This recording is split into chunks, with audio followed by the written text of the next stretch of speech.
আসসালামু আলাইকুম। ৭০-এর দশকে হুমায়ূন আহমেদ, আহমদ ছফা ওনারা যখন বিশ্ববিদ্যালয়ের স্টুডেন্ট ছিলেন, তখন ওনারা একটা বুদ্ধিবৃত্তিক সমাজ কিংবা বুদ্ধিবৃত্তিক বাংলাদেশ প্রতিষ্ঠা করার স্বপ্ন দেখতেন। হুমায়ূন আহমেদ, আহমদ ছফা ওনারা একটু সিনিয়র ছিলেন, মানে হুমায়ূন আহমেদ ছিলেন আহমদ ছফার জুনিয়র। ১ বছর বা ২ বছর এরকম হবে। সো ওনারা তো একসাথে হলে থাকতেন এবং এগুলা নিয়ে ওনাদের প্রায় ডিসকাস হতো। এবং এই যে বুদ্ধিবৃত্তিক সমাজ প্রতিষ্ঠার স্বপ্ন ওনাদের ছিল, এটা আমরা হুমায়ূন আহমেদের আত্মজীবনী পড়ে জানতে পারি। এখন এই বুদ্ধিবৃত্তিক সমাজটা কেমন হবে সেইটার কোনো রূপরেখা আমরা হুমায়ূন আহমেদের লেখা থেকে পাই নাই, অ্যাটলিস্ট। হয়তোবা উনার উপন্যাসগুলোতে আমরা ইনডিরেক্টলি আমরা কিছু ক্যারেক্টারের মাধ্যমে বুঝতে পারছি উনার কিছু স্বপ্ন ছিল এই বাংলাদেশ নিয়ে, এই সমাজ নিয়ে, এই সমাজ ব্যবস্থা নিয়ে। কিন্তু উনি স্পেসিফিকলি কোনো লেখা কিন্তু এগুলো নিয়ে কম লিখেছেন আমার মনে হয়। বাট এই দিক দিয়ে আহমদ ছফা অনেক এগিয়ে। আহমদ ছফার কাজে ছিল এই জিনিসগুলো নিয়ে লেখা। যে উনার একটা বিখ্যাত যে বইটা আছে, উনার তরুণ বয়সে লেখা 'বুদ্ধিবৃত্তি নতুন বিন্যাস'।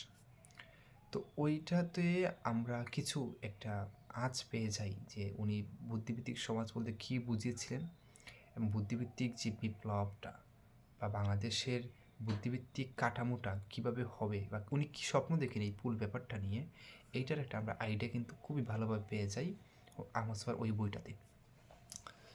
তো সেই বুদ্ধিবৃত্তিক সমাজটা ওনারা কি প্রতিষ্ঠা করতে পেরেছিলেন? বা এই যে বুদ্ধিবৃত্তিক সমাজের ওনারা স্বপ্ন দেখেছেন, শুধু তো ওনারা না, ওনাদের সমসাময়িক অনেকেই এইরকম স্বপ্ন দেখেছেন। কারণ নতুন তখন বাংলাদেশ স্বাধীন হয়, নতুন দেশ গড়ার সুযোগ তখন ওনাদের হাতে আসে। সো ওই পিরিয়ডে ওনারা তো ইয়াং ছিলেন। অ্যাজ এ ইয়াং তো ওনাদের একটু স্বপ্নদর্শী ভাবনা থাকবে। তো ওনারা তো সেই ভাবনায় অটল ছিলেন দীর্ঘদিন। কিন্তু একটা সময় স্বপ্নভঙ্গ ওনাদের হয়ে যায়। ওনারা বুঝতে পারেন যে আসলে এইটা হয়তো হচ্ছে না। লাইক আহমদ ছফা হুমায়ূন আহমেদকে নিয়ে একসময় অনেক আশাবাদী ছিলেন।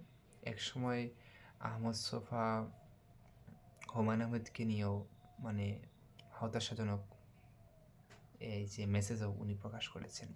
কারণ হুমায়ূন আহমেদ একসময় জনপ্রিয় লেখক হয়ে যান এবং জনপ্রিয়তার ধারায় উনি মানে গা ভাসিয়ে ওনার যেই ইন্টেলেকচুয়াল যে পাওয়ারটা ছিল হুমায়ূন আহমেদের লেখালেখির, এইটা উনি প্রপারলি ইউজ করেন নাই। এইটা আহমদ ছফার ধারণা ছিল।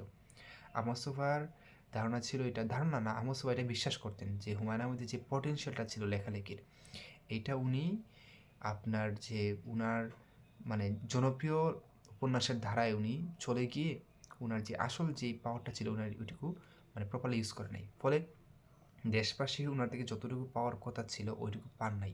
এটাই ছিল আহমদ ছফার একটা অবজারভেশন বলতে পারেন। একটা সময় এগুলা নিয়ে হয়তো বা আহমদ ছফা হুমায়ূন আহমেদের একটা সময় অনেক মনোমালিন্য তৈরি হয়। আরও কারণ আছে ওনাদের দ্রুত তৈরি হওয়ার। তো ওনারা যে সমাজটার স্বপ্ন দেখেছিলেন সেটা কি বাস্তবায়িত হয়েছিল কি হয় নাই, সে আলাপে আমরা যাব না। কিন্তু আমরা আজকে এই আলাপটা করব যে আমরা এখন পর্যন্ত এই ২০২৬ সালে দাঁড়িয়ে আমরা এখন পর্যন্ত কেন এই বুদ্ধিবৃত্তিক সমাজটা কিংবা বুদ্ধিবৃত্তিক বিপ্লবটা আমরা ঘটাতে পারি না এখনও। আমাদের তরুণ সমাজের মধ্যে এখনও কেন বুদ্ধিবৃত্তিক সেই বিপ্লবটা ঘটে নাই, কিংবা আমরা এই যে বাংলাদেশে দাঁড়িয়ে আছে এখন, সেই বাংলাদেশেই কেন একটা বুদ্ধিবৃত্তিক বাংলাদেশ হচ্ছে না।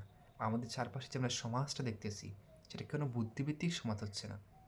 হ্যাঁ, এইটা নিয়ে আমাদের আজকে ডিসকাশন হতে হবে। আমরা এই কালের যে পরিক্রমাটা আমরা যদি একটা লক্ষ্য করি, ৭০-এর দশক যেটা বলতেছি, হুমায়ূন আহমেদ, আহমদ ছফা ওনাদের যে স্টুডেন্ট লাইফ যেটা, এই সময়টাতে না ইন্টারনেট তো ছিলই না, এটা প্রশ্নই আসে না। তো বাংলাদেশে তো তখন মানে বিনোদন বলতে কী ছিল? সিনেমা ছিল। সিনেমার হলগুলো খুবই লিমিটেড ছিল। আর টেলিভিশনের যে ধারাবাহিক নাটকগুলো থাকতো ওইগুলা ছিল। ওইগুলা খুবই সীমিত ছিল। খুবই, খুবই সীমিত। এখনকার সময় যেরকম এত এভেলেবল এরকম ছিল না। একটাই চ্যানেল ছিল ভিটিভি। ওইটার ছিল ওনাদের বিনোদনের সোর্স একটা। এটা ছিল জেনারেল মানুষদের জন্য। মানে জেনারেল একদম মানুষদের জন্য। আর এর থেকে একটু আপার ক্লাস যারা, ওনাদের বিনোদন ছিল বইতে, উপন্যাসে, গল্পে, কবিতায়, এগুলাতে ওনাদের ছিল, টেন্ডেন্সি ছিল মানে আনন্দ খুঁজে পাওয়ার। এর কারণে হয়তো ওনারা মানে মানে বই পড়ার জন্য বই পড়তেন না। ওনারা বই এমনিই পড়তেন। মানে আমরা তো এখন কী করি, বই পড়ি মানে বই পড়বো এইরকম একটা মানে ধ্যান ধারণা নিয়ে আমরা বই পড়তে বসি। উনাদের বই পড়াটা ছিল একটা স্পন্টেনিয়াস প্রসেস ছিল। মানে ওনারা বই পড়তে হতো, কারণ ওনাদের একটা আনন্দ পেতে হতো, একটা বিনোদনের জন্য ওনারা একটা বইয়ের একটা গল্পের একটু ওনার সাহচর্যে যেতেন। সো ওনাদের পড়ার ব্যাপারটা ছিল একটা স্বতঃস্ফূর্ত প্রক্রিয়া। ফলে ওনাদের যেই একটা জেনারেশন ছিল, এই জেনারেশনটা না অনেকটা মানে অনেক কিছু জেনে জেনে বড় হয়েছে। ওনাদের যে একটা মানে মেন্টাল মানে কী বলবো এটাকে কী বলে মানে ম্যাচিউরিটি যেটা, এটা ম্যাচুরিটি লেভেলটা অনেক বেশি ছিল। কারণ ওনারা যারা পড়ে মানে যারা এই পড়ে অনেক বেশি পড়ে, ওনারা কিন্তু সময় থেকে এগিয়ে থাকে। তো ওই মানুষগুলো কিন্তু সময় থেকে এগিয়ে ছিল। এই জন্যই তো ওনারা সময়কে কন্ট্রোল করতে পারছেন, তাই না? যেমন আপনি দেখেন আহমদ সোফা লেখা কিন্তু এখনও প্রাসঙ্গিক। আহমদ সোফার লেখাটা কিন্তু এখনও প্রাসঙ্গিক, কারণ উনি ওই সময়গুলোতে যেগুলো লিখেছেন, বুদ্ধিবৃত্তির নতুন বিন্যাস, সেই লেখাটা কিন্তু এখনও প্রাসঙ্গিক, এখনও মানুষ পড়ে এটা, এবং এখনও এটা টপ মানে কী বলবো ওই যে বেস্ট সেলার যে বইগুলা, এর মধ্যে কিন্তু একটা। কাজেই ওনারা কিন্তু সময়কে ধরতে পারছিলেন এইভাবে এই পড়ার মাধ্যমেই। এখন আমরা ওই যে কালের পরিক্রমায় আস্তে আস্তে বাংলাদেশে কিন্তু এই যে প্রযুক্তির বিপ্লবটা ঘটে, ইন্টারনেট অ্যাভেলেবল হয়, কম্পিউটার অ্যাভেলেবল হয়। 2000 সালের পর থেকে বাংলাদেশে কম্পিউটার আস্তে আস্তে আসা শুরু করে, এবং একটা সময় আস্তে আস্তে আস্তে আস্তে 9-10 সাল দিকে ফেসবুক বাংলাদেশে একটু পপুলার হতে শুরু করে। পপুলার বলতে একটু মানুষের সাথে পরিচিতি পেতে শুরু করে। 13, 14, 15 সাল পর্যন্ত ফেসবুকটা এরকম একটা ছিল, মানুষ খুবই এলিট শ্রেণী যারা বা একটু অ্যাডভান্স যারা, ওনারা কিন্তু এগুলো ইউজ করতেন। আস্তে আস্তে আস্তে আস্তে করোনা যখন আসলো, তখন হচ্ছে আপনার কী হলো, একটা বিরাট একটা বিপ্লব ঘটলো, প্রযুক্তি বিপ্লব। অনলাইন ক্লাসের সময় আসলো। তো এই যে ইয়াং জেনারেশন যারা, তারা তো এইটার মাধ্যমেই অনেকেই ফোন বা ল্যাপটপ, হ্যাঁ, এরকম কম্পিউটার এরকম ডিভাইসের সাথে তারা ইন্ট্রোডিউস হয়। মানে ফ্যামিলির মানুষজনকে বুঝাইছে যে আমার এখন পড়াশোনার জন্য এটা লাগবে, সো ওনারা এটা প্রোভাইড করছে। এরকম একটা একটা জেনারেশনের মধ্যে এরকম একটা প্রযুক্তি বিপ্লব ঘটলো এই যে করোনার কোভিডের পরে, মানে কোভিডের সময়টাতে। এবং আমার অবজারভেশন হচ্ছে কোভিডের পর থেকেই বাংলাদেশে ফোন ইউজ করার যেই একটা ধার, যেটা অনেক মানে অনেক বেশি পরিমাণ বেড়ে গেছে। এর আগ পর্যন্ত ফোন ইউজ করা মানুষ করতো, বাট ওইটা সবার কাছে অ্যাভেলেবল ছিল না। আসলে সবার কাছে এরকম স্মার্টফোন অ্যাভেলেবল ছিল না, কিন্তু যারা করতো ওরা মোটামুটি মানে একটু উপরের ক্লাসের ছিল। তো কোভিডের পর থেকে এই যে ফোন ইউজ করার যে ব্যাপারটা, এটা কিন্তু আর অস্বাভাবিক কিছু ছিল না, এটা স্বাভাবিক হয়ে গেল। এরপর থেকেই আমাদের এমন একটা জেনারেশনটা পেলাম, মানে যে জেনারেশনটার মধ্যে আসলে চিন্তার যে গভীরতাটা, এটা কিন্তু আগের জেনারেশনগুলোর থেকে কিন্তু কম ছিল। এটার আমি মানে এটার কারণটা আসলে কি আমি একটু বলি। সেটা হচ্ছে আমাদের দেখেন আমরা কিন্তু এখন অনেক স্পেসিফিক হয়ে গেছি। কীভাবে? আমাদের যদি একটা ইনফরমেশন লাগে, আমরা সেটা স্পেসিফিকলি খুঁজি, গুগলে খুঁজি, কিংবা এখন এআই আসছে, এআইতে খুঁজি আমরা। এখন এই যে আমাদের যে খোঁজার ব্যাপারটা, এটা আমাদেরকে একটা নির্দিষ্ট জায়গার মধ্যে না আবদ্ধ করে ফেলতেছে। আমরা ওই জায়গা থেকে বের হতে পারতেছি না। লাইক আমার একটা ইনফরমেশন লাগবে, আমি ইন্টারনেট থেকে খুঁজে নিচ্ছি সেটা। বাট হুমায়ূন আহমেদ, আহমদ ছফা এই যে যুগটা ছিল 70-এর দশক কিংবা এর আগের সময়গুলা, ওকে, এর পরের সময়গুলা, তখনকার সময়ে মানুষ একটা ইনফরমেশন যদি খুঁজতে মানে ওনাদের যদি প্রয়োজন থাকতো একটা ইনফরমেশনের, ওনারা এটা তো ইন্টারনেট থেকে এরকম স্পেসিফিকলি খোঁজার উপায় ছিল না। ওনারা ওই ইনফরমেশন রিলেটেড যেই বইগুলা ছিল, ওনাদেরকে সেই বইগুলা কষ্ট করে পড়তে হতো, অথবা এই ইনফরমেশন জানে এমন কোনো মানুষের কাছ থেকে জেনে নিতে হইতো। অর্থাৎ এই ইনফরমেশন বা জ্ঞান পাওয়ার যেই প্রসেসটা, এটা কিন্তু এখনকার সময়ের মতো এতটা ইজি ছিল না। ফলে হইল কি, ওনারা এইভাবে একটা ইনফরমেশন পাওয়ার থ্রুতে অনেকগুলা জিনিস পড়ে ফেলতে পারতেন, ওনারা পড়তে হইতো। সো ওনারা কিন্তু নিজের অজান্তে অনেক অনেক জিনিস জেনে ফেলতেন এইভাবেই। আর যারা তো মানে যারা মানে ইন্টেনশনালি পড়াশোনা করে, ওরা তো অন্য জিনিস।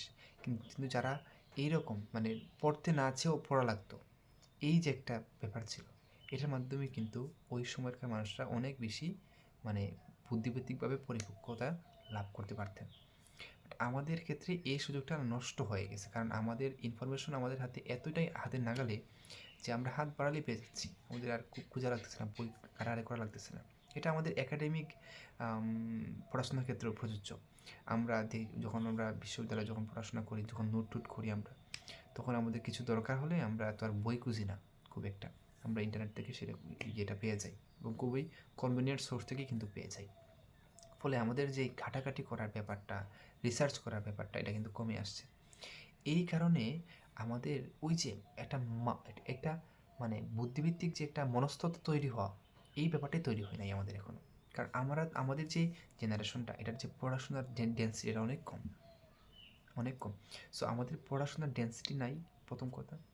সেকেন্ড কথা হচ্ছে এই জেনারেশনটা বা এই যে সময়টা যাচ্ছে এখন, এইটার মধ্যে ওই যে রিসার্চ করার যে ব্যাপারটা, একটা ইনফরমেশন রিসার্চ করে বের করব, হ্যাঁ, আমি ঘাটাঘাটি করে একটা জিনিস বের করবো, এই ব্যাপারটা নাই, এই ব্যাপারটা নাই, একদমই নাই বলতে পারেন।